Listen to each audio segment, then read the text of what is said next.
गेल्या काही दिवसांपासून महाराष्ट्रात पावसाचा हाहाकार झाला। नांदेडच्या माहूर तालुक्यात सुद्धा पावसामुळे शेती पिकासह घरांचे आणि जनावरांचे मोठ्या प्रमाणात नुकसान झाले। सर्व बाबी लक्षात घेत किनवट माहूर मतदारसंघाचे आमदार भीमराव केराम यांनी आज माहूर तालुक्यातील शेतकऱ्यांच्या बांधावर जाऊन त्यांच्याशी संवाद साधलाय। नुकसानग्रस्त शेतीची पाहणी केली आहे व तात्काळ पंचनामे करून मोबदला मिळवून देण्याचं आश्वासन देखील दिलंय। ही नदी आहे, अनेक दिवसापासूनची इथे समस्या होती। पूल वगैरे बांधलेला आहे आणि यावर्षीची अतिवृष्टी झटणं पूल परिस्थिती निर्माण होऊन अतिवृष्टी झाल्यामुळे पाण्याचं क्षेत्र जास्त असल्या कारणाने जे काही पिचिंग या ठिकाणी केली गेली होती विभागाकडून, पाण्याचा डाब मारून त्या ठिकाणी थोडंसं खचलेलं आहे, वाहून गेलेलं नाही। परत तिथे त्याच्यामध्ये आणखी टेक्निकली काय दुरुस्ती करून व्यवस्थित चांगल्या पद्धतीने भविष्यात होणार नाही याची काळजी घेण्याच्या संदर्भामध्ये डिपार्टमेंटला आपण तशा पद्धतीच्या सूचना देऊ। विभागाच्या अधिकाऱ्यांशी लवकर संपर्क करून पूर्ववत हे पूल चालू करण्याच्या दृष्टिकोनातून आपण प्रयत्न करू।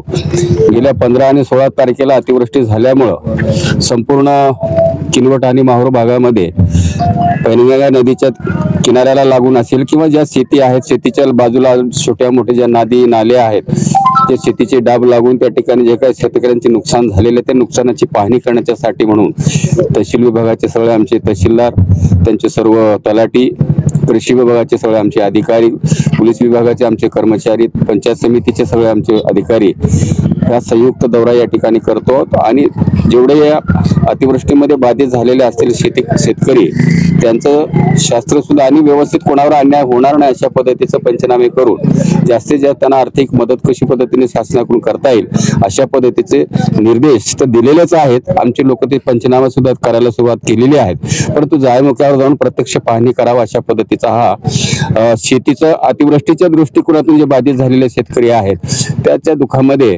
आपणही त्यांना सहकार्य केलं पाहिजे या भावनेने आमचा हा दौरा या ठिकाणी झालेला आहे।